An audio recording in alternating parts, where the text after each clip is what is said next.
Ya Nabi salam alaika, Ya Rasul salam alaika, Ya Habib salamu alaika, salawatullah alaika. A'udzu billahi minasyaitonir rajim. Bismillahirrahmanirrahim. Assalamualaikum warahmatullahi wabarakatuh. Hamdan wa syukranillah. Nahmaduhu wa nasta'inuhu wa nastaghfiruh wa na'udzu billahi min syururi anfusina wa min sayyiati a'malina. May yahdihillahu fala mudilla lahu wa may yudlillahu fala hadiya lahu. Asyhadu an la ilaha illallah wahdahu la syarika lah wa asyhadu anna Muhammadan abduhu wa rasuluh ala man nabiyya ba'dah. Subhanaka la ilma lana illa ma 'allamtana innaka antal alimul hakim. Hasbunallah wa ni'mal wakil, ni'mal maula wa ya ni'man nathir. Ghufranaka rabbana wa ilaikal mathir. Wa la hawla wa la quwata illa billahil aliyil azim.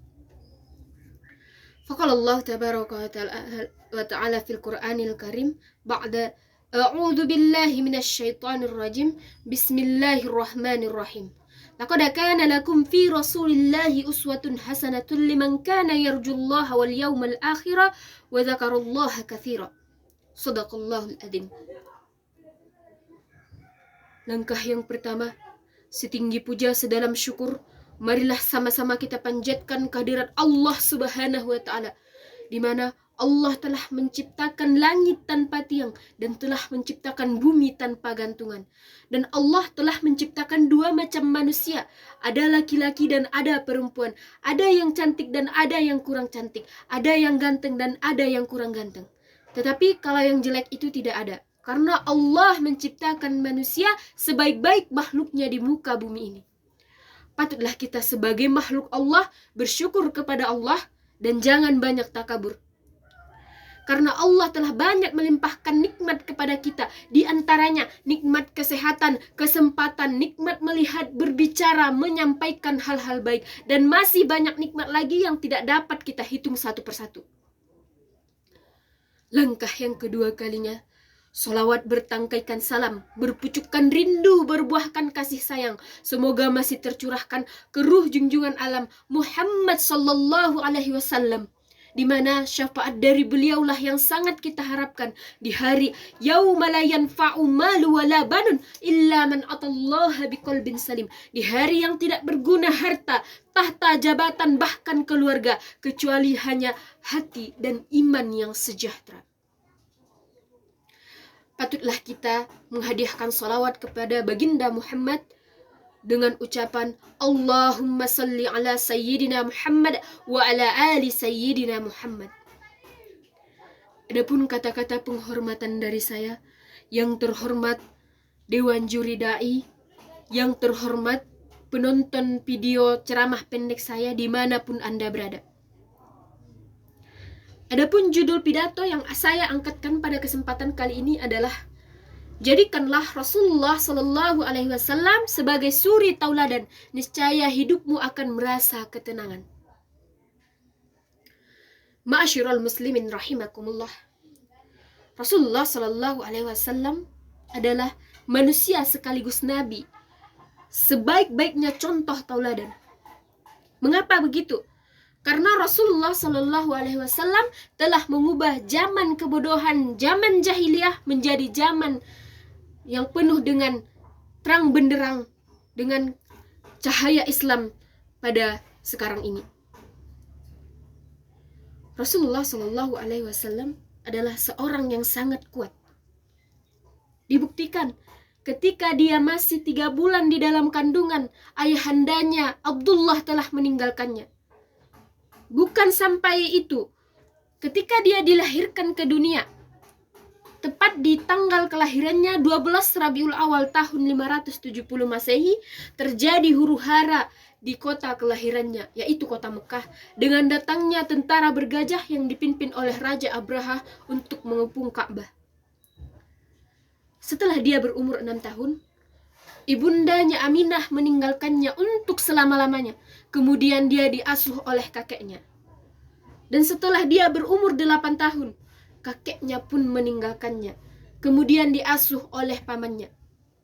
Sama-sama kita ketahui di dalam sejarah Nabi Muhammad SAW, pamannya ini bukanlah seorang yang kaya, bukanlah seorang yang berjabatan, tetapi pamannya ini mempunyai hati yang kaya, hati yang baik, sehingga pamannya menganggap Nabi Muhammad SAW sebagai anaknya sendiri. Hadirin ma'asyiral muslimin rahimakumullah.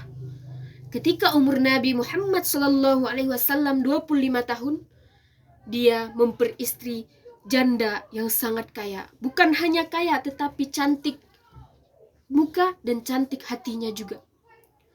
Bernama Khadijah. Di umur 40 tahun, disitulah pertama Rasulullah SAW mendapatkan risalah dari Allah Subhanahu wa Ta'ala, tepatnya di Gua Hira. Pada saat itu datang Jibril mengatakan kepada Nabi. Nabi sangat kaget karena dia tidak pernah melihat Jibril sebelumnya. Datang Jibril, "Iqra." Nabi merasa ketakutan. Kemudian Jibril lagi berkata, "Iqra." Nabi merasa ketakutan. "Ana biqari." Aku tidak bisa membaca, kata Nabi Muhammad SAW. Kemudian yang ketiga kalinya, Jibril berkata, "Iqra," sembari memeluk Nabi dari belakang. "Aku tidak bisa membaca," kata Nabi sambil ketakutan. Kemudian dari itu, Nabi Muhammad SAW berlari ke rumahnya dan mengatakan kepada istrinya, "Wahai istriku, selimuti aku sangat merasa ketakutan." Lalu Khadijah radhiyallahu anha menyelimuti Nabi Muhammad SAW. Ma'asyiral muslimin rahimakumullah.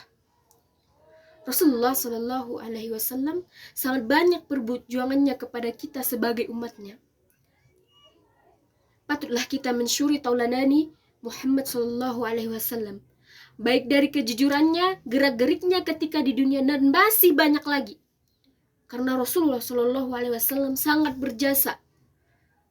Contohnya dalam mengangkat derajat wanita. Dulu bayi wanita itu dibunuh hidup-hidup, tapi sekarang setelah risalah Rasulullah SAW diturunkan ke muka bumi ini, laki-laki dan perempuan sama derajatnya.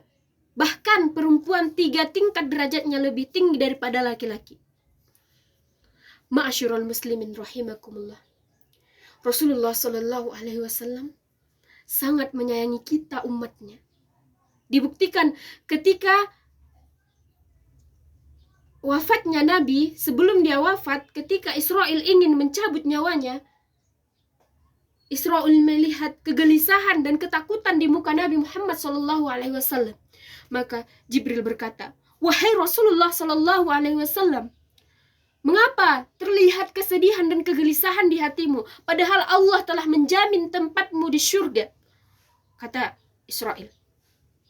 Kemudian Nabi menjawab, "Wahai Israel, bagaimana nanti nasib umatku? Ummati, ummati, ummati." Bahkan ketika akhir hayatnya, Nabi masih memikirkan kita, umatnya. Patutlah kita senantiasa bersolawat kepada Nabi Muhammad SAW. Allahumma salli ala Sayyidina Muhammad wa ala ali Sayyidina Muhammad. Ucapannya itu sangat sedikit tetapi sangat banyak, sangat berat di dalam timbangan amal ibadah kita. Mungkin ketika kita masih di dunia ini, kita tidak memikirkan berapa tinggi manfaat syafaat dari beliau. Tetapi di akhirat nanti, syafaat dari beliau adalah salah satu penolong kita. Kiranya cukup sekian yang dapat saya sampaikan. Kesimpulan dari penyampaian saya pada kesempatan kali ini adalah, marilah sama-sama kita suri tauladani Rasulullah SAW dan banyak-banyak bersolawat kepada Nabi Muhammad SAW.